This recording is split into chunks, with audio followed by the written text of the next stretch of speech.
Today,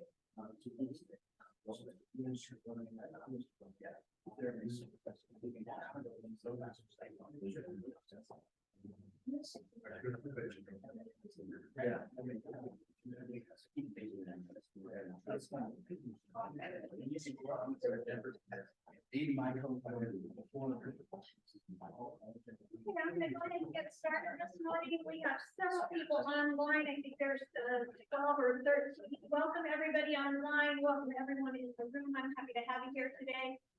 I'm gonna start out with a CDC update on our four-legged initiatives and kind of give you a snapshot of where we're at right now, and what we try to get done before the end of the year. And then the rest of my agenda is called Did You Know? So did you know about the health fair that's going on in Pagosa Springs? Did you know about the EMS training that they are offering? Did you know about the Pagosa Community Initiative? So today I'm bringing in some new perspectives of things that are going on in our community to keep our community healthy.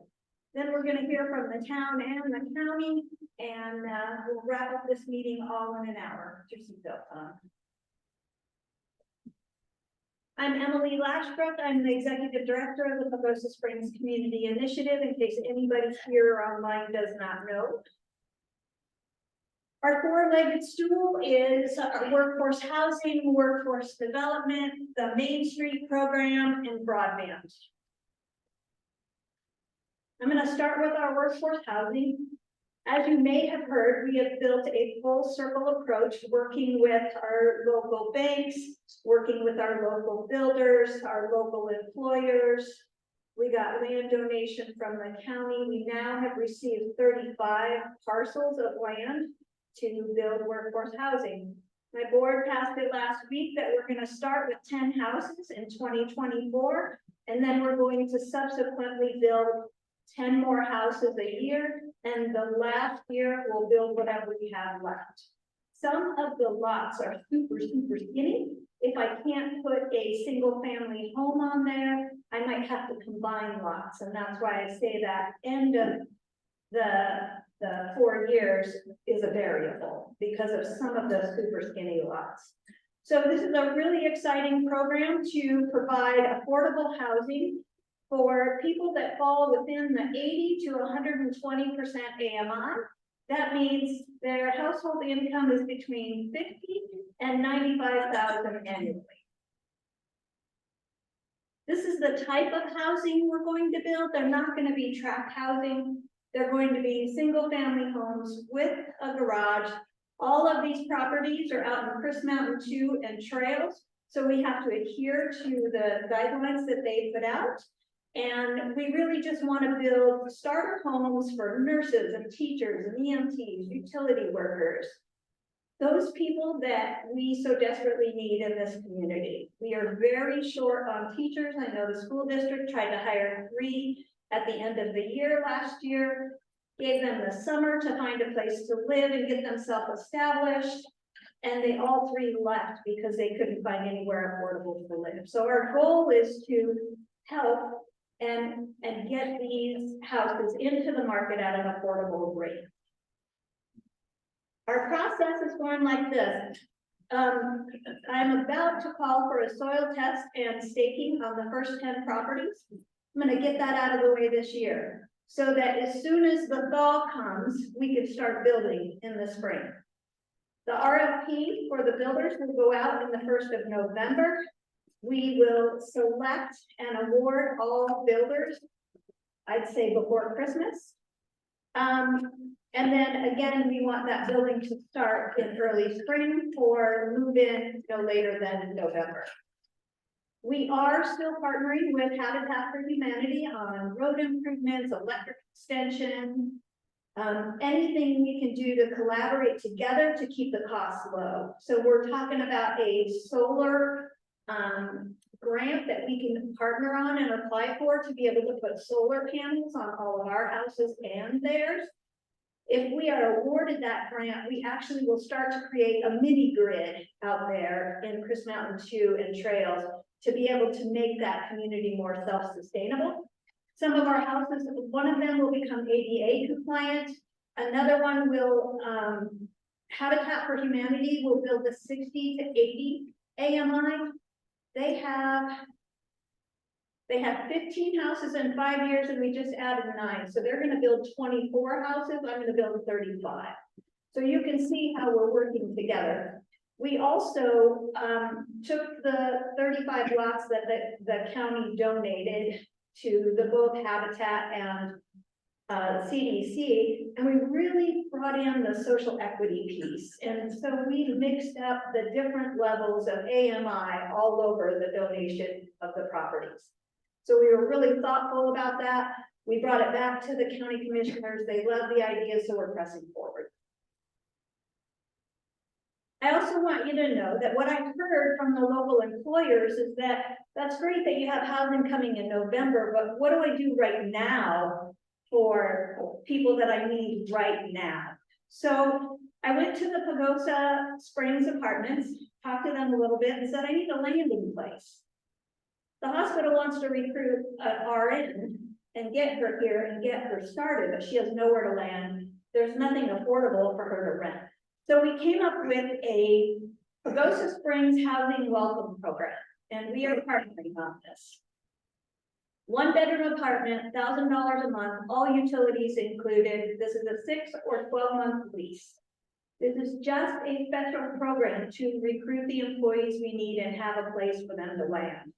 Right now, I have 5 apartments, and I already have 2 of them that could possibly be rented by the end of the month on people that are trying to be recruited to move here and fill the jobs that we need to fill. So this is a unique program. The Pagosa Springs Apartment really wants to become a community partner, and this is their first foot forward. They also had a great idea that, do you think it would be okay that we're discounting the rent? Could we ask for 1 hour a month back from the people who are renting from the facility and ask them to either start an event in the apartment building or work on the community garden or something, give back to the community? It also could help them to integrate more in the community and maybe a little quicker. So that'll be a variable. It's not going to be mandated, but we're going to ask them if they wouldn't mind giving an hour of their time a month. That's not a lot of time, although it could be some people. So it's not going to be required, but we are going to try to help integrate them into the community. So this is an exciting program. I have a direct contact in Pagosa Springs. I actually thought he was going to be here this morning. That I will do a soft handoff to, you know, anybody that you're recruiting in, that we can get them landed in this 1-bedroom apartment. It's a place to get them started. They might become a future homeowner in one of our projects that we're doing between Habitat and myself. Homeownership isn't for everybody, but this might give them a good start so that they can figure out where they want to live. Workforce development. Earlier in the year, I announced that we were awarded a $271,000 grant. This grant gets split over 2 years. So this year, when we did the summer work program, we had 38 industry partners come to the table and offer 60+ jobs. Does that explain the need in the community of the shortness of workforce? We had 55 students enroll in the summer work program, and they completed their entire summer work program. We held 2 CDL classes, and we now have upskilled just this year 16 new CDL drivers. We're going to hold 1 more CDL class in November. So if you know anybody that's interested, we're starting to take registration right now. We have partnered with Bill Pagosa on a Colorado Now grant. This grant is for 3.3, something right in there, I can't remember. I think it's 3.3 million dollars. This is going to complement the $1 million congressional spending application that we currently have in the final budget that we helped with Bill Pagosa on. We're just hoping Congress gets it together and just passes it with that still in there, but you know, that's always a variable. So the $3.1 or $3 million Colorado Now application is going to assist in the construction of the CTE building that Bill Pagosa has been working towards ever since inception. So this CTE building, Career and Technical Education building, would also home Pueblo Community College and become a community workforce hub. We are hoping to work with the Colorado Workforce Office to staff a member at that building so that we would have a Colorado Workforce Office here in Pagosa. Currently, the closest one we have is in Durango, and they only have one employee. And it's very difficult to get in or to get services that people might need to help them get back to work. So this education center will actually provide education to learners of all ages and provide technical training to skill the workforce. We have started a very serendipitous, I don't even know how to explain how this is gonna work, but we have started with Pueblo Community College and then Community Colleges of Colorado Systems, an apprenticeship program that will start with my workforce housing program. So in December and January, I will open up registration for anyone who would like to participate in this apprenticeship program. They will work directly with all the construction trades on the workforce housing project: master plumber, master electrician, cabinetry, painting, flooring, construction. They will enroll in this apprenticeship program, and with Pueblo Community College and the Colorado Community College system, we will be able to issue credentials upon their completion. If they are actually to stay with our entire workforce program or workforce housing program and go through all 4 years, they could technically walk out with a master's in plumbing, a master's in electrician, and so on. So this is a credentialed program. We will have proper instruction, and we will have state documentation to be able to do the learning side of all of these skills and trades. Why I say this is serendipitous is we have the State Career and Technical Education Director here talking with Bill Pagosa and us about the career and technical education. He said the governor passed a resolution that he wants 22,000 construction workers into the industry over the next 3 years. He says, I have to create an apprenticeship program. And I said, well, how about you do it here? And he's like, what do you mean? I said, I have 35 houses I need to build. Let's start building it here. So that's how that all got started. We're going to start that program here. We're going to build the whole structure of it. And he's going to recruit from all over the state of Colorado people who want to participate in this. He's also going to bring instructors from the state of Colorado. After we get through our first year and we work out all the bugs and the things that we didn't think of, he's going to rinse and repeat it in other areas all over the state. But we're going to be the start of this apprenticeship program to honor the governor's wish. Main Street, holy cow, Main Street took off with a bang this summer. We did a lot of different things. That's the branding that you will see now. Pagosa Springs Main Street. Notice it says powered by. This is an all volunteer board. Everything that you see that gets done by Main Street, by the Main Street program, is all volunteer. So what better way to say powered by, because they're the people doing it. This is the Main Street area. I know this eye chart is really hard to see, but you can recognize the big roads. Highway 84 is off to the right, and then it goes all the way back up past the library. I can't. Do you remember where it stops, Kat? It stops at Motel Soco. Oh yeah, Motel Soco. So that's a pretty broad stretch, and then it also goes down Hot Springs Boulevard. So far, we did a parade and cleanup day. We participated in the 4th of July parade. We didn't end up having a float, but what we did is we ordered 700 American flags. We wrapped them with a sticker that said powered by Main Street, and we handed them out along the parade route. We didn't only realize that we didn't have enough, by ordering 700, we probably could have ordered 7,000, but we did get rid of them before, holy cow, before we even hit the middle of town. So it was awesome. We got out there, we had fun. We had a great training with DOLA came down and did a historical preservation and design. And then we released a facade improvement grant. And we were able to work with our business district in the Main Street, invited them for the historical preservation, had the lead architect from DOLA go and meet with them at their site and talk about what they could do to freshen up their building, or what kind of grant could you go after that would, you know, put a new door in or fix the fence, or, you know, just little projects. We had a $10,000 pot of money, and I'm pretty sure we now have given it all away. It's a reimbursement grant, so we're just waiting for everybody to do the work and send their invoices in. So you should see some really nice projects going on. Go to PS Froyo and they have some new umbrellas on their patio. That's one of the projects. They're also redoing their sign. There's all kinds of little things going on throughout town, and that's all due to the Main Street program.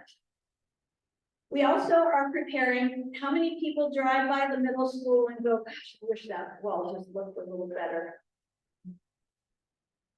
It's like a gateway into our town, and when you go to make that first turn right there, it's just a blank wall.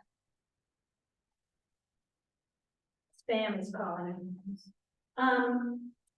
So what we are doing is applying for a Colorado revitalization grant that will do sidewalk improvements all through in front of that middle school. That's going to be phase one. Phase two is we are working with the high school teacher and the middle school and the superintendent, and they all support this. We're going to build murals on the side of that wall that speak to Welcome to Pagosa. And it's going to be painted by the kids, but it's going to be really controlled. Because we know kids can get a little bit wild, but we really want it to look classy. We really want it to welcome people into the community. And this is really exciting. This grant is due by the 15th of November. We're in the process of building it right now. So watch for the middle school. There's also, if you go to the Pagosa Springs Main Street Facebook page, there's also a link to a community survey. What would you like to see on this sidewalk? And that feedback is really important for our grant application. So if you get time, go take that survey. Broadband. So this is actually really exciting. We are about to complete our first redundant loop in Pagosa Springs. The purple line, I don't know if you can see it there. You can kind of get the brief overview. It's easier if I point. So there's a purple line right here. There's some connection over here. We got all this work out in Cloman done, got the mixed hanger out there to support EMS. And then this green line is being completed as we speak. It's pole attachments and aerial view, aerial attachments. This work should be completed. This was our first $2 million broadband grant. This work should be completed no later than the end of November. What that's going to do is two things. It's going to provide more bandwidth and more redundancy in Archuleta County. This will not prevent us from the line being cut in La Plata County and we lose all connectivity. It won't, unfortunately, but we do have another grant that we're working on to solve that problem. So this work should be done by the end of November. So whoever your ISP is, if they're connected in this loop, you should see an uptick in reliability and redundancy. The other good thing about this is when the line gets cut on Highway 160 because the backhoe didn't call for a locator, forgot to call for a locator, whatever. It's not an if, it's when. We know this happens. It's not going to take the entire network down. It's going to backfeed it or backfeed it, and it'll only be down where the cut is. So that'll be a stabilizer for all of our business community that runs their credit cards online, who does any work online. That'll be a stabilizer for them. They will not have the interruption of business when the line gets cut in Archuleta County. This is the Alpine Loop. I think you all have heard me speak about this a little bit. This is our second $2 million grant that we partnered with La Plata County, La Plata Electric, the Southern Ute Indian Tribe, and Archuleta County. Excuse me. This grant will actually build fiber for all of us that will connect us to La Plata County. And how that will work is it will go down Highway 172, it'll come out from Three Springs, go down Highway 172, around on Highway 151, come up 151 all the way to 160, and then it will come right into Pagosa Springs. So we are really excited about this. I believe that we have MOU, Memorandum of Understanding of Operation of this. When you pull those four parties together and their attorneys, it's a little difficult. It's taken us a year to get to an agreement that everybody can live with. So I think we are there, and I know that Highway 172 work has already started with the Southern Ute Indian Tribe. And we're hoping to get this complete by the end of 2024. So keep your eyes open. That will give us the security that we need, that we won't lose all of our connectivity if a line's cut up by Lemon or by Aceto. And that is the end of my four-legged stool.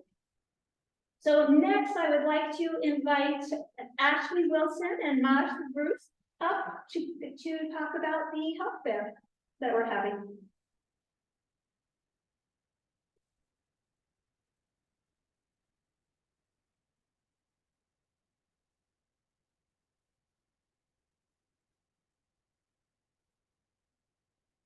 Good morning. Good morning. Monday. I'm not any of you, but I'm late. So we're Shades of Healthy Archuleta. I am with the new Archuleta County Public Health Department. I'm the director. And we have partnered together with Mary Jo at the Chamber to host a health fair and expo for our community.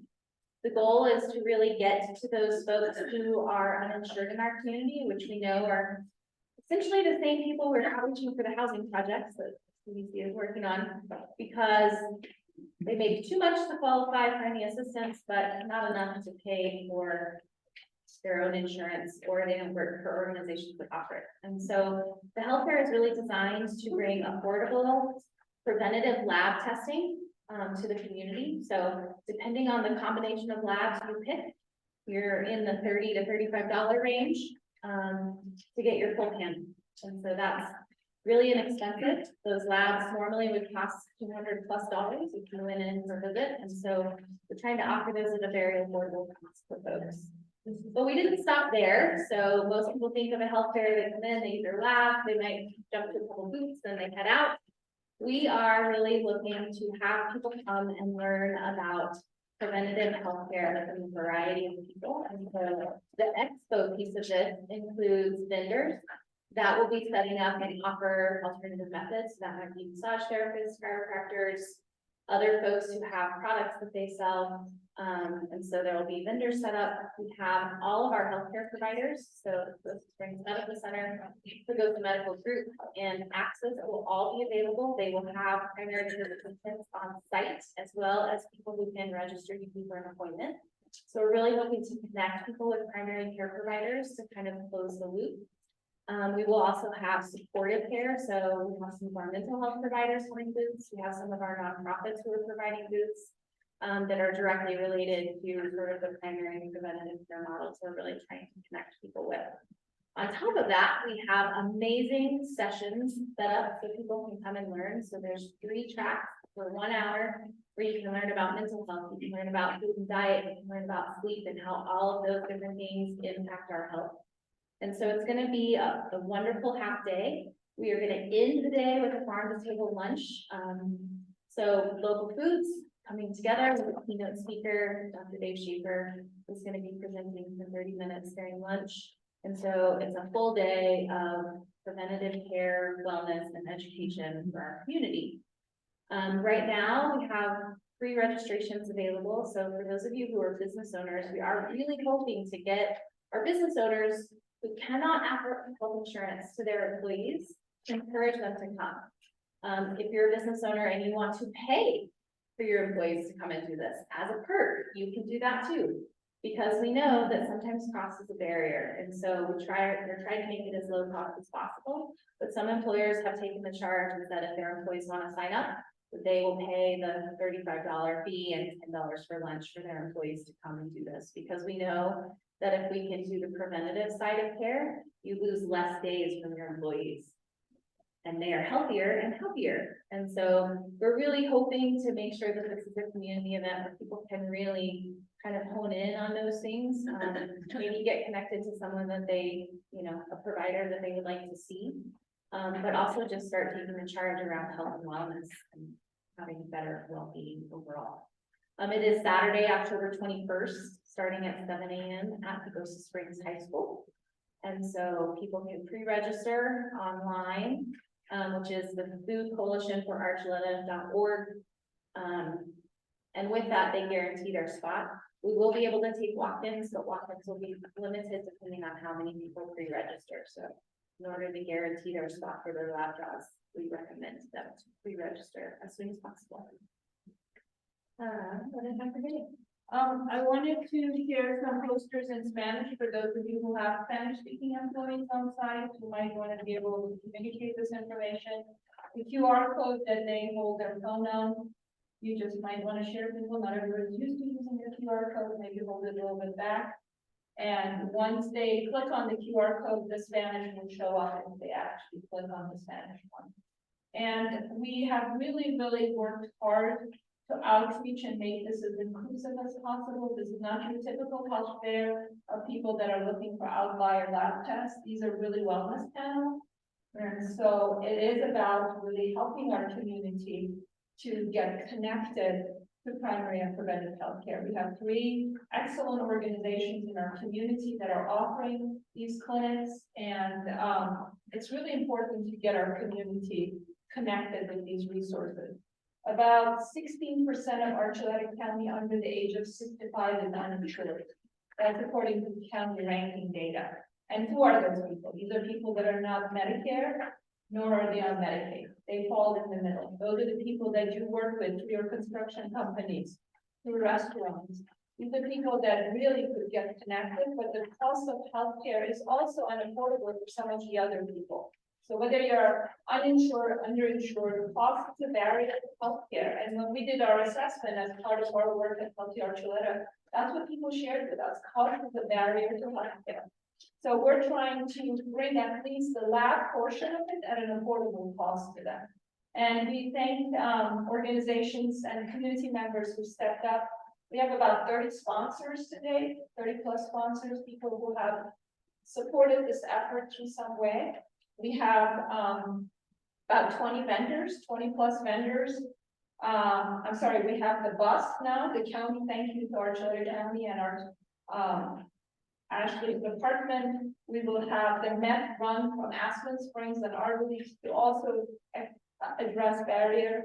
We have just recently ordered all of these simultaneous interpretation equipment.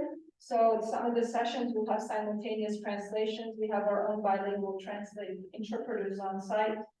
So we are very committed to addressing some of the access issues, transportation, language, and food. So what are we asking you all to partner with us to get community there? Today we have 75 people registered, pre-registered for this event.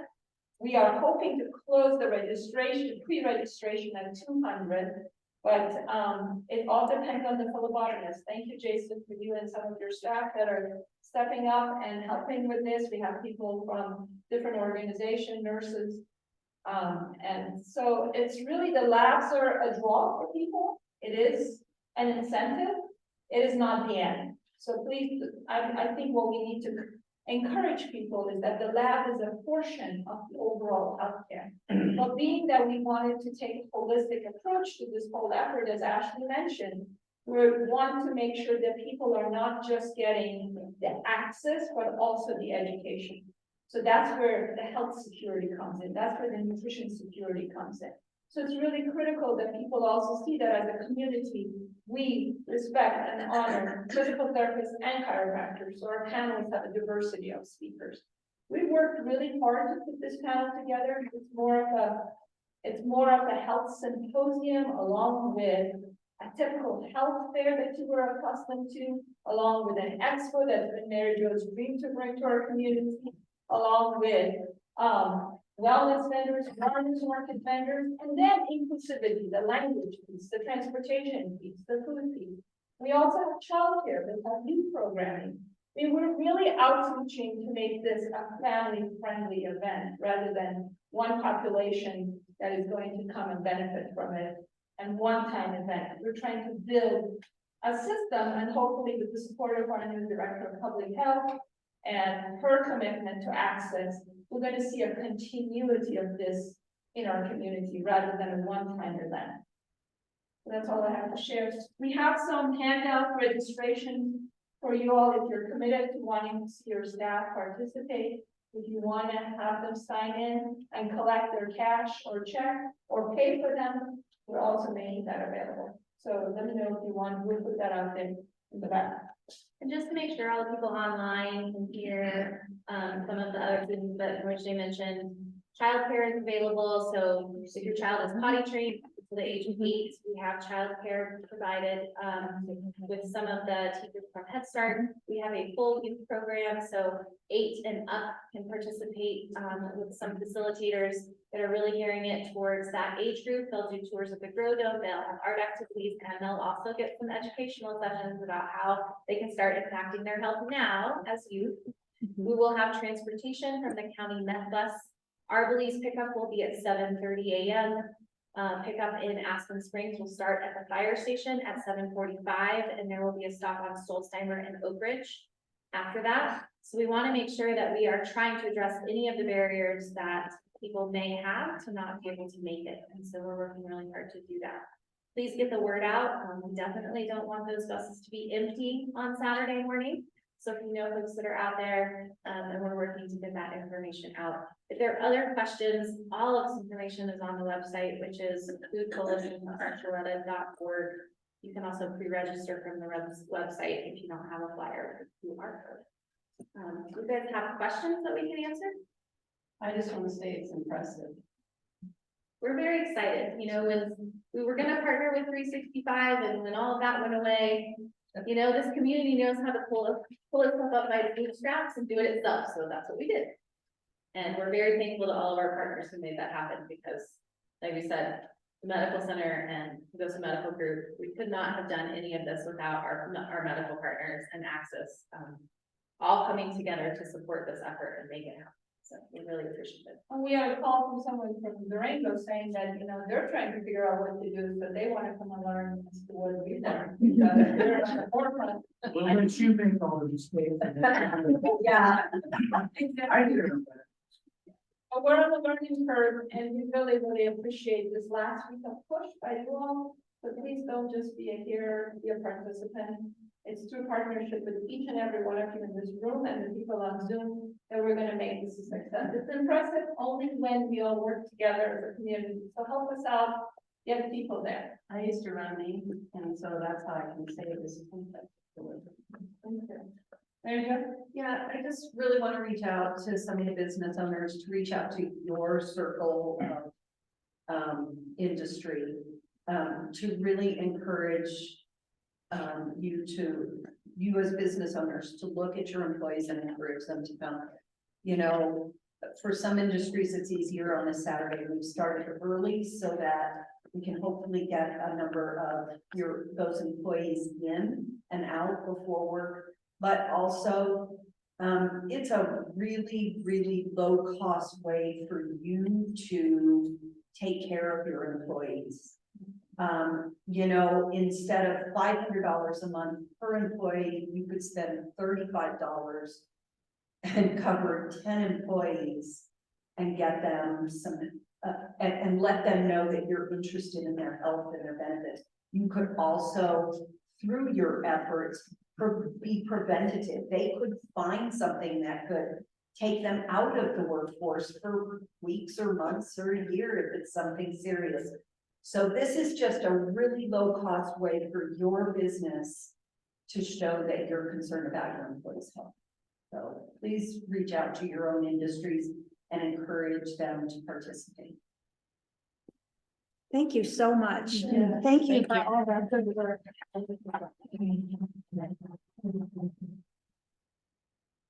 All right, next we have Jason Webb, who is the EMS, we're gonna get them together today, Director for Togosi Friends Medical Center.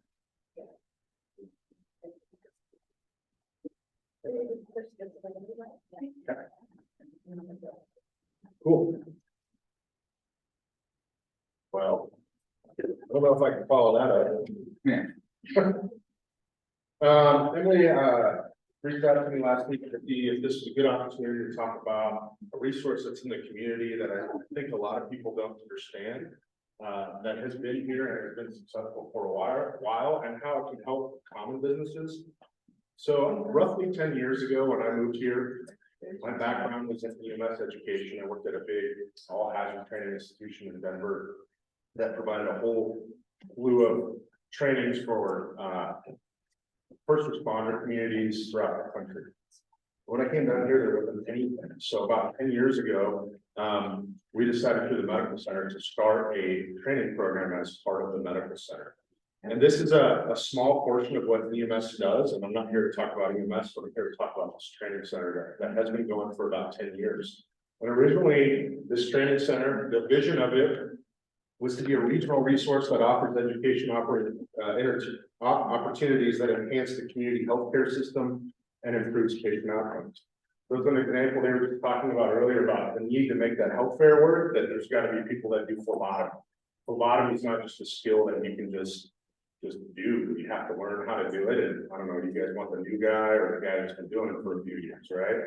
So poking people is a skill in itself, but there was nothing in the community that helps support the medical system as a whole. So we developed this. This also allowed many of our providers not to have to leave. And when I'm saying providers, I mean the EMS providers, our firefighters, our law enforcement agents, those kind of people. In the past, before this training center was open, if they needed a basic credential, they would have to drive to Denver, Durango, Farmington, whatever the case may be, to keep it going. So we started this program to try to improve those capabilities and keep people at home. And there have been many success stories over the last 10 years of who this has impacted. I believe I was talking with my training center director. I think we've certified over 2,000 people in 10 years. So those are people that have received some sort of national certification in Pagosa and are able to apply those certifications to whatever their job may be. So as I said, we've been operational for about 10 years. We were credentialed through a credentialed education center for the state of Colorado. So this is no fly-by-night program. This is something that our state government understands that we're doing and supports. Our instructors are our local physicians and paramedics mostly. So these are people that do the job and know how to do the job and are good at the job. Not just necessarily people that theoretically understand how it works, but people that also understand how it really does work. And then this is the thing that I'm most proud about in the 10 years and over those 2,000 certifications. All these courses require some sort of licensing test or certification test, and we carry an over 90% success rate on the first attempt at that test. So if you look at some other programs that are out there, none of them come close to that. So I'm very proud that in Pagosa we can offer certification level. When they leave our center and they go to take that test, there's a good chance 9 out of 10 are going to pass on the first try. 10 out of 10 are going to pass on most of them. You can take up to 3 tries. So who do we educate in our community? It's a broad range. Physicians, RNs, these are not just for the medical center, even though I work for the medical center and this is a resource of the medical center. We educate physician and RNs and EMS people that are not attached to our company. Anybody in our community is the focus of it, or even beyond our community. Our dentists, firefighters, law enforcement, search and rescue, teachers, coaches, churches, early childcare. We do our CPR programs with their county employees, town employees, our ski patrollers, outdoor guides, students at the school. We're currently working with the high school to develop their own internal program where they'll have instructors at the school to teach first aid and CPR to the students and the remainder of the teachers. The HOAs we've been into, our timeshare staff, resort and hotel staff, and our trade contractors. So we hit a lot of people that we offer our training to. What do we offer? So on the left side, we have the medical professionals. So anybody that's currently within healthcare, we offer EMR, which is emergency medical responder, basic EMT, advanced EMT, IV certification, phlebotomy, advanced cardiac life support, and pediatric advanced life support. Those are the classes that our healthcare professions usually at minimum have to have current certification in at least one of those, and they have to take them every 2 years. On the right side, here's kind of the part that I wanted to make my pitch for, the non-medical professionals. So we have courses that we teach: first aid, CPR, stop the bleed, which is a program put on by the American College of Surgeons that says that all bleeding is preventable and all deaths with bleeding is preventable. And so this course teaches the common non-healthcare person, if you were out and about and you had a significant injury that caused bleeding, that you yourself can stop that bleeding while connecting it to the 911 system.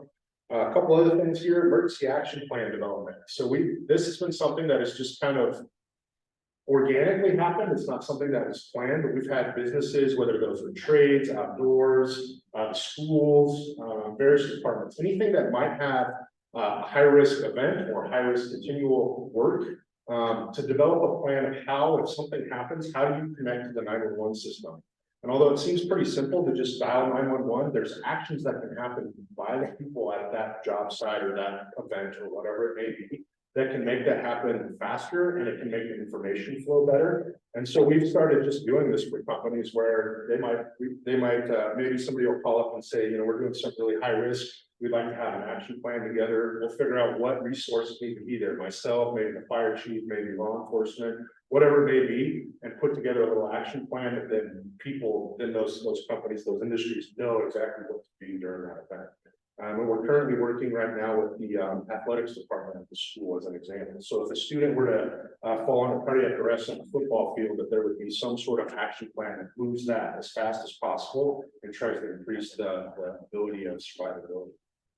The other thing that's kind of turned out organically is our AED defibrillator support. So there are many, I think there's over 70 AEDs that are in our community for public access. Those are all connected through our dispatch center and our 911 center. But there's been a lot of people that have said, I want one for my private business. I want one for my home. Maybe there's a loved one that has a heart issue or something like that, and they want to have one at home. And we've offered support to help people know what you're buying, how to manage those things, make sure you have the appropriate training for it. And so that's another program that is kind of been built organically. Here's my big pitch today. So in alignment with the CDC, Bill Pagos, and some other initiatives in the community, we were awarded the Colorado Practice-Based Healthcare Education Grant, 400,000 plus in grant funding over 3 years. The intent of this, is to increase practice-based training opportunities necessary for health professions, students enrolled in accredited Colorado schools to complete requirements and become licensed to practice. So this is all in the spirit of with COVID. So COVID, there was a massive exodus within healthcare across the country and our state. I can say from EMS, normally I would operate off 18 FTEs, and during the peak of the pandemic, I was operating off of 9. So that was actual people there. So we're still struggling to hire people, and what we've recognized is that that we need to provide opportunities here in the community for people to learn some of those trades. So not all trades in healthcare can you get in Pagosa. Some of them you do have to go to a formal education for, whether it be med school, nursing school, whatever the case may be. However, there's many jobs that you can do entry-level education that can all be done through our education center. That then allows us to step in the door to get in healthcare and a pretty decent paying job, and the ability to see, do you want to go to one of those professional schools? Do you want to commit to one of those things? But many jobs across the street are waiting for people to work as long as they have just a little bit of training. So the award, it's over 3 years. We have a multi-demographic, high-fidelity simulation lab on the way. We just ordered it on Friday. So an adult, a child, a baby, these things cry, they breathe, they poop, they turn blue, they make up like what a normal human being would do. And we're able to create simulations that can help people understand if you're in a healthcare profession and you see that, what to do, right? We're able to recreate that, which is great. It also pays for 3 years of an education center for the medical center and this program. We're going to do more with that simulation lab than just initial training, but it'll be up and available and operational, hopefully within the next couple of months. And then here's the one thing I definitely want you guys to know. There's tuition opportunities. So we've created what's called a career track for entry-level technicians. There's 3 courses up there. The EMT, notice that, so EMT stands for Emergency Medical Technician. We're using emergency curriculum to teach medical technician things that they need to know. So you might not want to work on the ambulance, but maybe you like working in the cancer center. And through this type of training, you'll have the base training to be able to work in the cancer center, as well as you also understand emergency principles as well. We'll teach IV and phlebotomy, as well as basic KG interpretation. And these will allow people to have the credentials to take those jobs. The career path, some areas that you could work when you finish this. Like I said, it's a reimbursement tuition, so you pay up front, you finish, and then we're going to reimburse you through this program. We'll allow you to work on the ambulance, the emergency room, or urgent cares in the community, inpatient areas, outpatient care offices, infusion centers, and the laboratory. So this will create, in all these areas, we have open job postings. I know all 3 agencies that work in healthcare have these opportunities open. If you have any questions, these are the 3 people on the education center's staff and their website, isbms.trainingcenter@psmedicalcenter.org. I believe on November 15th, there is a meeting set up for the EMT class, an informational meeting so that people can understand what this program would be for them and how it would work and what opportunities they would have when they're done with it. So if anybody has any questions, let me know. Yeah. This is pretty amazing. Are you comparatively for our community, this is a cutting edge provision? Yes, so this grant program came out in a lot of places, took it a lot of different ways. We took it directly to, we're having workforce issues and how can we try to figure that out. And so the 2 on the left, Connie Cook, she's the deputy EMS chief, and Andrew Spangler, who is one of my medics at the EMS department. They dreamed this up, and so I've been helping them push it along. Thank you. Fantastic. Anybody else? All right, thanks, guys. I appreciate your time. Okay, next I'm gonna have Jenna Cameron. She is the executive director of the Pagosa Community Initiative. And this is the after-school program that is just helping our community so much and much, much more. And I'm gonna let Jenna take that. Hey guys, thanks for coming to listen to everything this morning, Monday morning. I know, right? I'm the executive director for the Pagosa Community Initiative. We are doing a couple of things, but we recently got our designation to become a family resource center, which is a statewide designation with the FRCA. So we are the family resource center for Archuleta County. We're building lots of great things for this community. Our mission is really to serve this community and honor what they need. And it really has been a community grown initiative that started with an after school program and has led to all kinds of awesomeness as a family resource center. So it has been community driven. We've tried to listen to the voices of the people that have participated all along the way and what they've needed. And so what we have in programming is absolutely a result of their requests. Where it started was our after school programming. So we opened the doors to an after school program under the Pagosa Arts Initiative, 3 years ago. And we started with 25 kiddos and a 25 kid wait list immediately. From there, it just blossomed like crazy. So by the winter of that year, we had over 100 kids registered in the program. It was a free program for the last couple of years. Unfortunately, this year we did have to go to a fee-based program, but we have it on a sliding scale to try and keep it really affordable for our community. And the reason we had to do that was just sustainability. A lot of the COVID grants are falling off and things like that, but we did last year, we had 122 students in our programming, K through 12. K through 8, we serve them as participants in our programming. When they get into middle school, we start working them into mentorship, and they work with the younger students on character building and things like that. In the high school level, they are working with us as interns, and so they are actually working with the kids and building that positive relationship. What we know for sure is that research says that if we have kids that have positive adult relationships outside of the home, that they have a much higher success rate as they go. So our program is really about that. Our staff is trained in trauma-informed care and in a number of different things to make sure that we're taking care of these kids in a really positive way and that they feel safe and like they belong in this space continually. That is really what we are striving for, is to give these kids a place where they feel like they truly belong and that they have someone to go to if they have struggles or needs. We also have therapists working in this program that come in a couple times a day for our most at-risk kiddos. And we have really seen a lot of success pairing the youth development programming, the character building programming with that therapy so that they really have that safe place that they're building together. 85% of our participants in this program are considered at risk, meaning they have 2 or more adverse childhood experiences, which we call ACEs.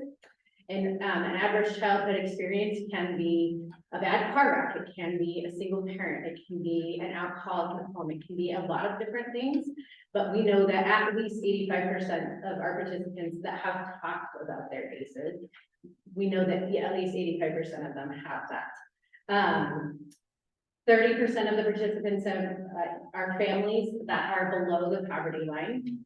And that's, we have our sliding scale, but it is definitely not, the fees are definitely not covering the programming at this point. So that is a piece that we're going to be coming to the community to ask for some investments to make sure that we can continue that youth programming, because it really is, it's a positive add for our kiddos in this program. It's also a positive for our families. We're talking about workforce programs.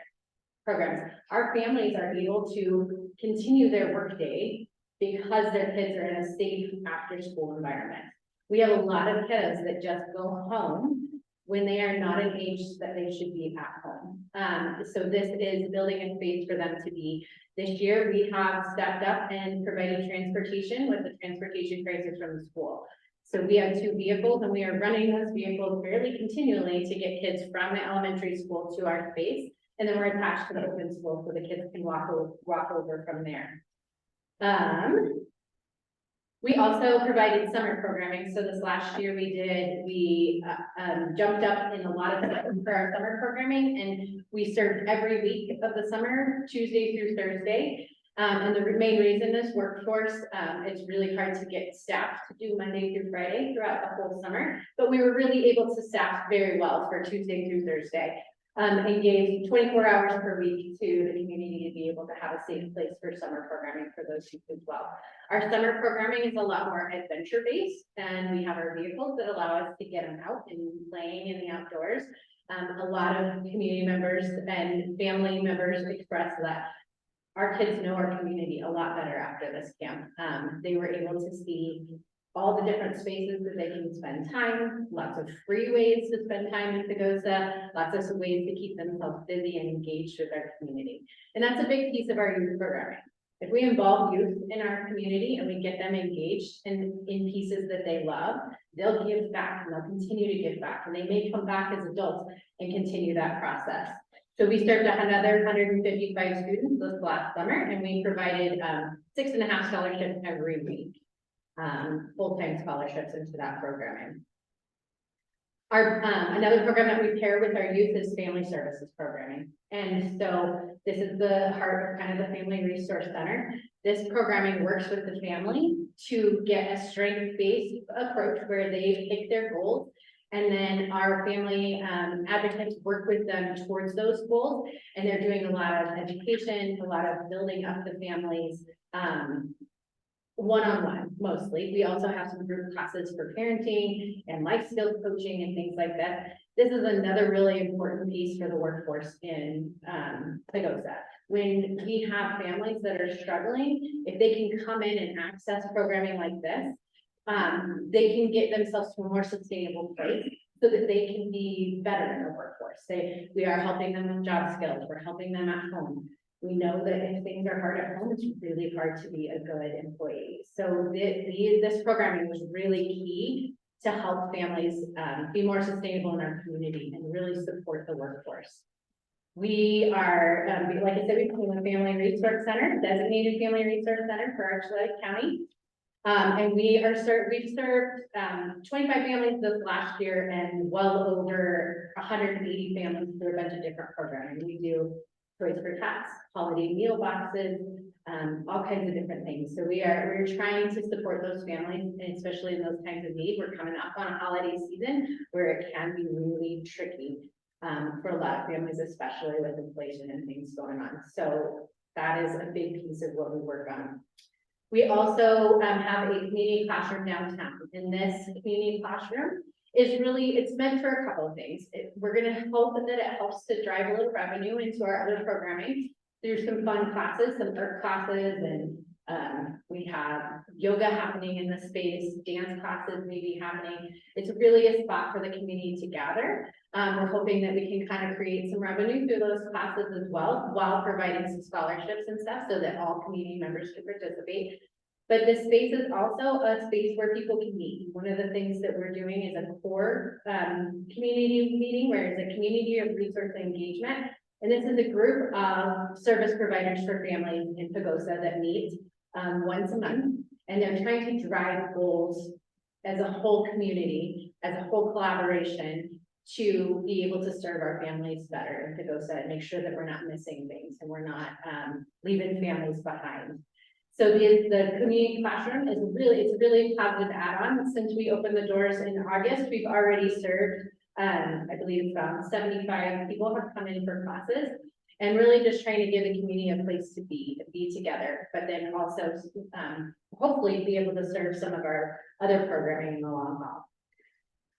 So we have received some really great grants, and we've done some really great work over the last couple of years. This year is all about becoming a really sustainable entity for Archuleta County. And what we're really hoping is that we can get some community investment into that process. A big need for us is scholarships funded into our after-school program and summer programming. It's expensive for these families to be able to afford that care. If you guys have kids, you know that. It's incredibly expensive for childcare. So we are looking to hopefully get our community more involved in investing in those scholarships. We need more vehicles to serve our youth. The more vehicles we have, the more we can move them around. And it's a big piece of our program. I don't want them stuck in one building. They need to see our community. They need to know that they can engage. How many times do we hear high schoolers say, I'm so bored, there's nothing to do here? That's not true. There's so much to do. We just need to show them that they can do it and how they can do it and how they can re-engage with our community. We are going to be working towards needing a new space. Our youth development programming has busted at the seams, and we need more space. We need more space for our family resources programming. So at some point, we're going to need more of a kind of permanent home. We're going to be working towards that. We just need more staff. It's a big piece of this too.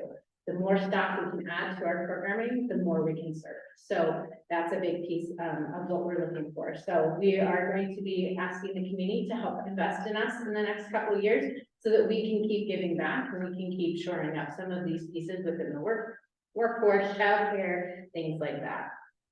85% of our participants in all our programming have 2 or more of those ACEs.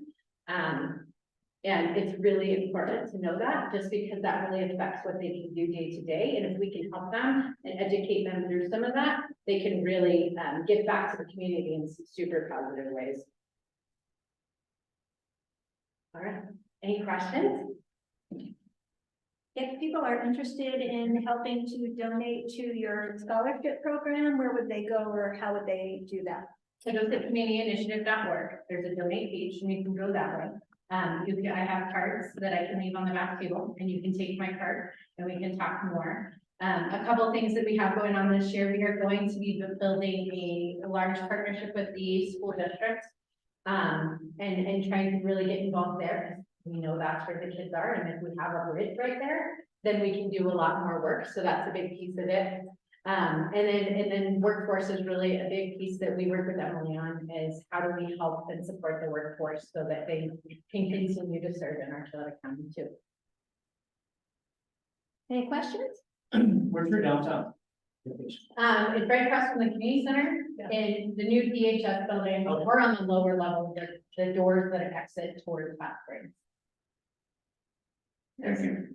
It's my kids are. Yeah. Great, okay, I'm gonna move into municipality updates. Oh, that slide was out of whack, sorry. Gary Williams is our town councilor here today, that's just gonna give us a 5-minute snapshot of what's pressing in the town of Augusta. Thank you, Emily. We were just talking about this at the town council meeting the other day. I think investing in CDC is one of the best things the town and county has done. And Emily's work has been fabulous, and we really appreciate that. Briefly, the town is in very good shape. We are very professionally managed. You know, Andrea Phillips was with us for 6 years. She left to take care of her mother. And so we've gone through the process of hiring a new town manager. His name is David Harris. And I should mention Leonard Martinez, one of my fellow council members, back here. So we hired a new town manager, I think, and we're negotiating, hoping he can show up quickly. One of the main problems the town is facing is familiar to all of you. It's hiring and retaining good staff. And so we're going through our budget process right now, and we figured out we're going to have to up our game in terms of pay and we're going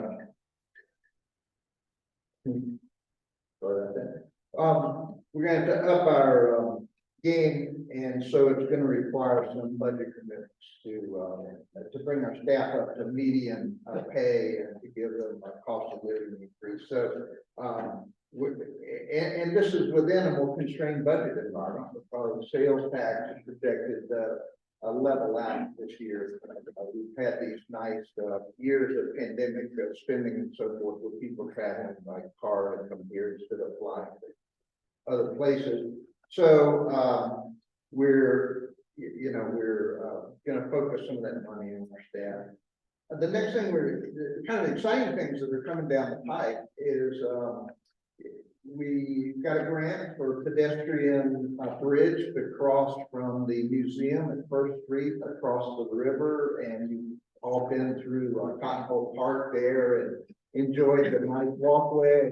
So you're going to come up. They're putting in a lighted crosswalk like we have in other places in town, right there at First Street. You all watched the improvements and so those poles and lights will be going in.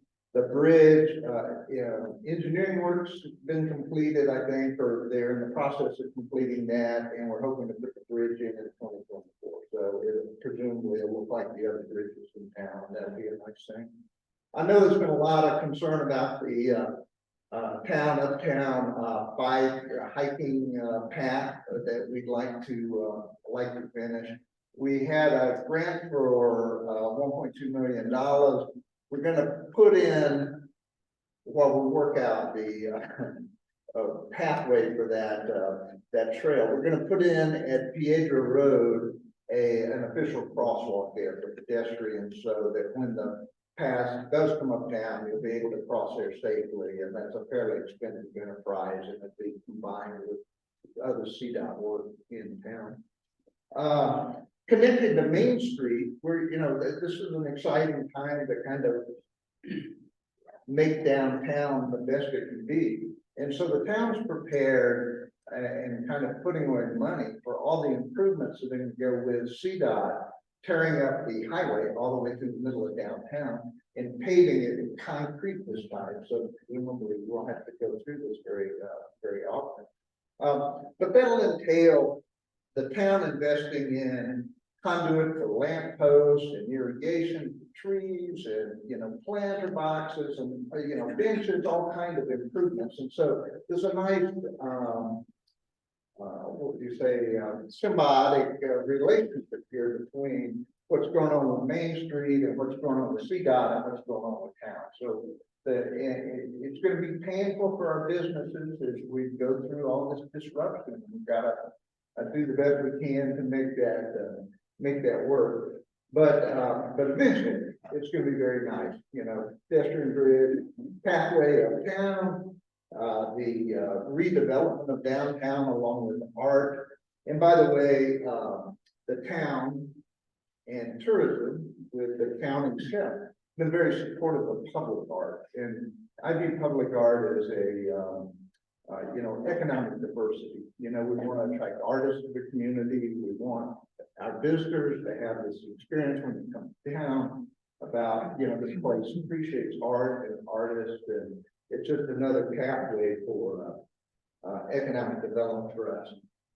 Early childhood development is important for all of us. We talk about workforce housing a lot, but in reality, one of our problems is that workforce participation rate in town is low compared to the state. And part of the reason for that is people can't find childcare. So the town last year spent $150,000 to support early childhood education. The majority of that going to Wings, who's currently building a expansion that's going to house 46 additional slots for students. This year, under budget constraints, we only have $88,000 in the budget for early childhood education. So there's some cuts we're having to make that are a little bit challenging for us. The other thing that I think we're dealing with in challenges from a town perspective is the sanitation. We run a sanitation system, and we run a geothermal heating system for town. Both of those are well, the geothermal is very exciting as a way to kind of locate the unique situation we're in here, that we can boast. Not only are we building habitat houses and affordable housing with solar power, but we have a way to use our geothermal resources to help downtown businesses and schools heat. So, but that system needs to be updated and expanded, and we've got to figure out a way. We don't have a solution to that.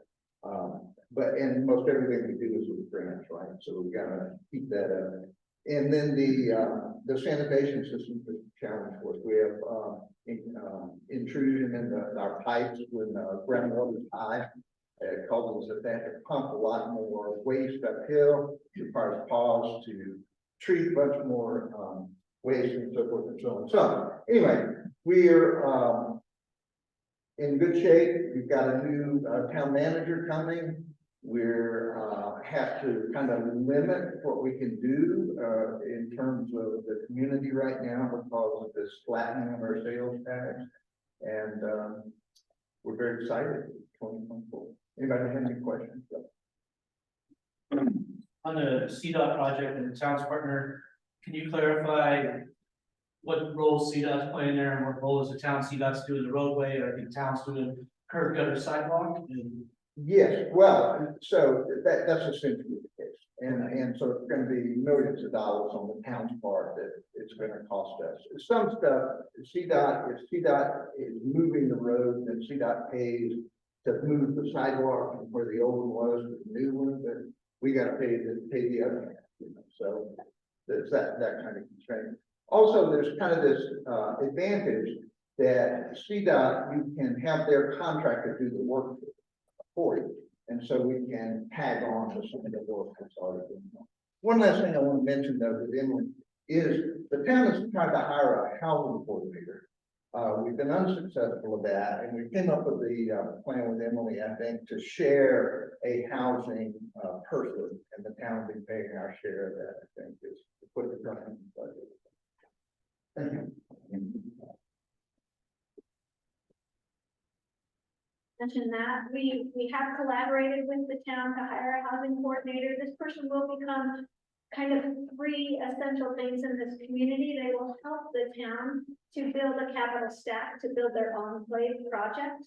They will watch over the 35 houses that we are intending to build over the next couple of years.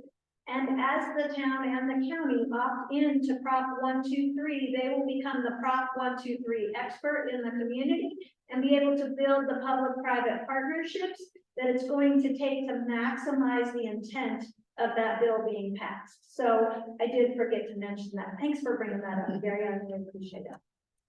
Okay, our last community update is Warren Brown, County Commissioner.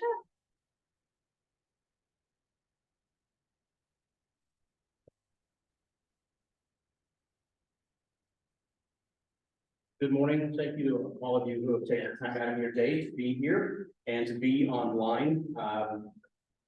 Boy, in the last 2 years, have you been paying attention to what has happened to our community as a result of CDC? CDC coming in and building relationships, putting groups together, because this is not a CDC thing. They could not have done it by themselves, nor would they ever suggest they could do that by themselves. But what they have done is they have done a great job at being team builders, at connecting resources with our community. My name is Warren Brown. I'm a county commissioner. Chances are, if you're here at the meeting today, you drove here on the road. Infrastructure. One of the biggest challenges that Archuleta County has faced over the last year or so. We have paved more miles this year than I believe has ever been paved in a single year. Some projects have worked out very well. Some have needed a little bit of help, but nevertheless, we're making progress. And putting the funding mechanisms in place that will enable us to do a better and more consistent job of paving, putting log seal in, so going back in and putting chip seal on some of our roadways to make them last longer. And then having an organizational plan as to what's going to be paid, when it's going to be paid, and putting the criteria in place for those projects to happen. I am so happy that 600 Road has been finished. Oh my gosh, probably the best stretch of the road in the entire county. Sometimes I'm just driving up and down that road because it's so nice. I didn't even but that's been a long time coming. And for all of you who put up with the potholes and taking your life into your own hands of driving up and down that road, man, I'm glad that we've made it. And I know that the consensus is, yeah, that's great, but what about North Pagosa off of 160? Hey, you know what? We are trying to get that done. As many of you know, we ran into a little challenge with some alternate budgeting, independent budgeting, that was outside the scope of the county commissioners. And so we had to go back to the table, and we had to allocate some more monies to get projects done. If you've not been up North Pagosa about 8.5, we have a considerable depression in the pavement just past the drain right in that area, the culvert. I think with our heavy spring moisture and our runoffs, it's really eroded in there. And so we need to appropriate some monies to get that fixed as well, because that will fail in a short period of time if we didn't do that. And we have. So, you know, really what we have done is not only have we played catch up, but we've also put together the funding mechanisms that we need to take care of some really pressing issues. You know, overall, I can say the county has really done a fantastic job at being a friendly and supportive community member. Because the county in and of itself can't do everything, but we can support projects like Wings Earlier Ed Child Center. We can support Habitat for Humanity. We can support CDC. We can support our public health. Speaking of public health, can you believe that we are about to take on our own public health department? And you know what? In the beginning, all of us were a little bit afraid of the unknown, of what we have not done before. And I have to tell you, I've given a couple interviews on this, and I currently sit on the the San Juan Basin Health Board. And I asked for that because I wanted to know exactly what needed to be done, so when we had our own health department, that there would be no lag time, at least on my part, that it hit the ground running. And I have to tell you, as Ashley Wilson, our executive director for our health department, said earlier, we are very good at pulling ourselves up by our own bootstraps. And not only are we doing the health department, but we're knocking it out of the park. And we have had a fabulous response. I believe that we maybe this week, we'll be at full staff ready to go. We've been working closely with San Juan Basin Health and a partnership and Plata County in getting the resources separated out, designed, and working with agreements to make sure that our community members do not miss a thing when it comes to their health. And this has been a monumental task. There's been a lot of funding that has taken place, a lot of outreach for these different grants that come in, so we can better serve our community as it should be served. You've heard up here, our MET, our transportation system. You know, we've started in Arborlees. We run down there a couple different weeks, or a couple different times a week. We're out in Aspen Springs because we want to make sure that we're doing a better job being more inclusive as a county and serving all of our citizens, not just in the greater Pagosa metropolitan area, but to every corner of the county. And really, that's what our job is, as I see it in the county, as we are being a great support mechanism to make sure that you and all of the taxpayers and all of the folks who visit our county really receive the resources that they need. So, thank you for your time. Do we have any questions? Yes. What is, pardon me, maybe I'm out of the loop, but what is the status on, road and bridge, director? I know you guys have an interim right now, is that correct? So no, we have a permanent, Torres So my, is, was hired. I think we do have a position still open, his counterpart, at the county. So if you want to apply, look us up, archlandcounty.org. And I think we have about 20 positions that kind of run the gamut. And we'd be happy to talk to you and see what we can do together. Anything else? Thank you for your time. Thank you, Lord.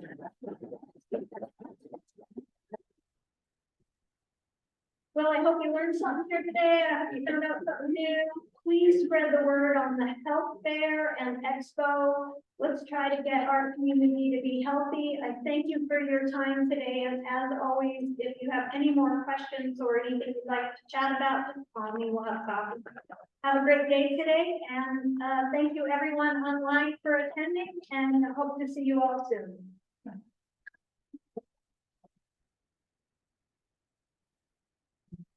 I don't see.